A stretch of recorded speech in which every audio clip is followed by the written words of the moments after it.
Good evening, good morning, good afternoon.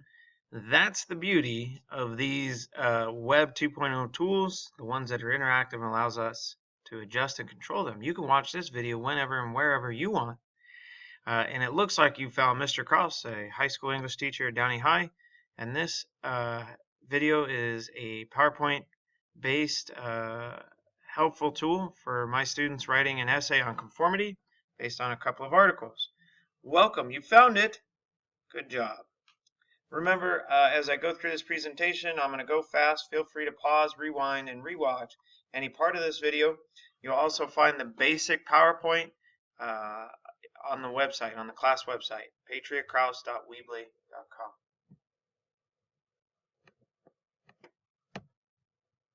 I am going to go fast. All of these examples are available. I gave you guys a copy in class. Moreover, you can find this PowerPoint on the class website. So you should have an introductory paragraph. It should have a hook. Don't mention the titles. Don't mention the authors. Don't mention Leopardman in the hook. Good luck with that. I'll be talking about an example in a couple seconds. TASM is a funny acronym, but I love it. Title, author, summary. In this case, you need to have two of those. You need to mention both articles. You need to mention both authors. And for summaries, you guys can just write down the major assertions from your essay prep handout that you already did. Last but not least, a thesis. That is a 1 to 3 sentence opinion statement that explains how you feel about whether society does or does not put pressure on individuals to conform. In the middle of your essay, you should have 3 body paragraphs as a minimum. You can have 4. 3 body paragraphs. Those are 2 CQTs and 1 counter argument. Please put your counter argument in the very middle of your essay. Last but not least, you need a concluding paragraph or a conclusion. Restate the thesis, restate topic sentences, and try to connect back to the hook, or even better, and it's not listed on the PowerPoint, this is video only, try to connect what's going on in your essay to the real world, real life.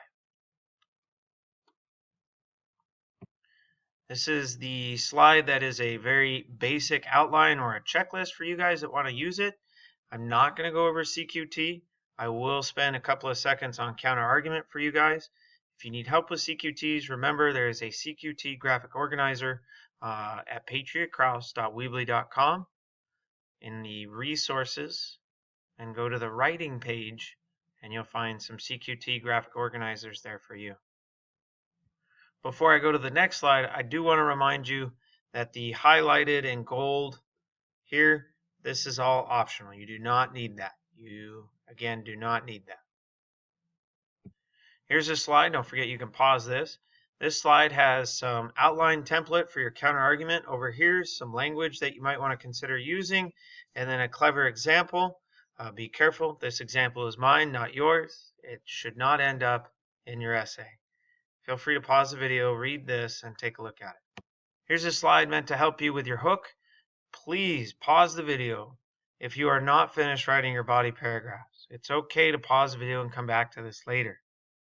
When you're finished with your body paragraphs, then it's time to work on that introduction and make sure you have a strong start. For those of you that are ready, don't worry about the hook. It's a couple of quick strategies, right? First and foremost, you can ask a question. Lots of English teachers would love me to remind you that that's cheap and easy. So if you have a little bit more time or another idea, like the one on the screen, perhaps you can find an interesting quote, give an interesting fact, or in this case, I went ahead and gave an anecdote as an example. Again, this is my example, not yours. But what I was doing to create a shocking start to my essay was considering the major topics of the essay. Society, fitting into society, going along with what other people think is best, and out of those ideas, I'm sure you can think of something. Again, as is the case with the rest of the essay that you're writing, be sure that your body paragraphs are finished first before you're working on this introductory paragraph. TASM, not that bad, funny sounding thing. TASM stands for title, author, and then SM together for summary. I need both titles. They're listed on this screen. I need both authors. They are listed as well. What is not listed is a summary. You can choose how to do that. I would encourage you to include each author's major assertion, which you already found and wrote down in your prep for writing this essay. Oh boy, it's the biggie, the thesis.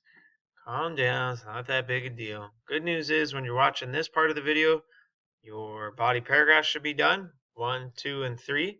So you're 60% of the way done if you're doing some quick math. Maybe your TASM's done.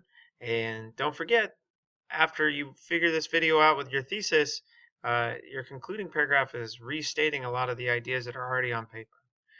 Let's talk about this thesis. A thesis is your opinion, 1 to 3 sentences. Your thesis needs to respond to the basic question. What do you think about individuality and how it confronts or conflicts with society and social pressures? Mr. Kraus, that's such an English teacher question. Let me rephrase that. Does society put pressure on people to conform? Answer that question to the best of your ability. You should have a 1 to 3 sentence answer that uses because, or perhaps fancy fanboys, as you'll see with my example on the bottom of the screen. Let me ask that question one more time, because again, this is a video only benefit. Does society put pressure on individuals to conform? Please answer that question using because. I wish you all the best in writing this essay. Should you have any questions, concerns, needs, don't hesitate to get a hold of me in the myriad of ways that you know how to do that. Remind, email, text me, all that good stuff. Good luck, and I sincerely hope you get the essay accomplished in a timely manner.